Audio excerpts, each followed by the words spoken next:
اللہ کی آزمائش کیوں آتی ہے؟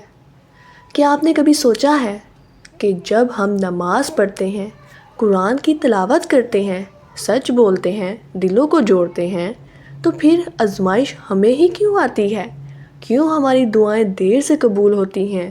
کیوں ہمارا صبر آزمایا جاتا ہے؟ آئیے آج ہم بات کریں گے اللہ کی آزمائش کیوں آتی ہے۔ اللہ رب العزت قرآن میں فرماتا ہے، کیا لوگوں نے سمجھ رکھا ہے کہ وہ بس اتنا کہنے سے چھوڑ دیے جائیں گے کہ ہم ایمان لے آئے اور ان کی آزمائش نہیں کی جائے گی؟ آزمائش ایمان کی سچائی کو ناپنے کا ایک پیمانہ ہے۔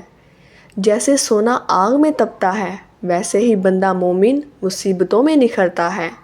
تصور کریں، ایک بچہ ڈاکٹر کے پاس جاتا ہے، ڈاکٹر اس کا ٹیکہ لگاتا ہے، بچہ روتا ہے لیکن ماں خاموش رہتی ہے۔ کیوں؟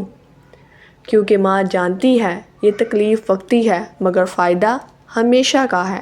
ایسے ہی اللہ اپنے بندے کو وقتی آزمائش میں ڈالتا ہے تاکہ وہ روحانی طور پر مضبوط ہو جائے، گناہوں سے پاک ہو جائے اور جنت کے لائق بن جائے۔ کیا آپ جانتے ہیں اللہ نے سب سے زیادہ آزمائشیں اپنے پیارے نبیوں پر بھیجیں؟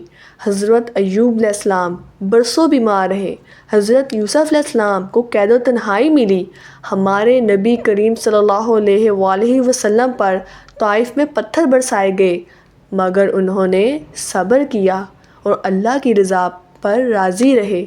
تو ہم کون ہیں شکایات کرنے والے؟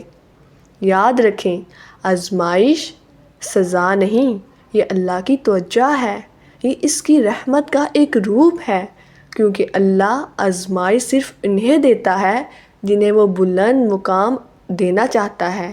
تو جب آزمائش آئے، سجدہ کریں، نہ آنکھوں کو دل کو جھکائیں، اللہ سے بات کریں اور یقین رکھیں رات جتنی بھی لمبی ہو، سحر ضرور ہوتی ہے۔ اگر آپ بھی آزمائشوں سے گزر رہے ہیں تو کمنٹ میں یقین ہے اللہ پر لکھیں اور اس ویڈیو کو ان لوگوں کے ساتھ شیئر کریں جنہیں امید کی روشنی کی ضرورت ہے۔ وائس آف دین کو سبسکرائب کریں جہاں ہم آپ کے دل کو اللہ کے قریب لاتے ہیں۔ اللہ ہمیں صبر کرنے والوں میں شامل کرے، آمین۔ ملتے ہیں آپ سے انشاءاللہ کل ایک نئی ویڈیو میں ایک نئے پیغام کے ساتھ۔ تب تک اپنا خیال رکھیں، دعاؤں میں یاد رکھیں۔ اللہ پاک آپ سب کی تمام مشکلات آسان کرے۔ اللہ حافظ۔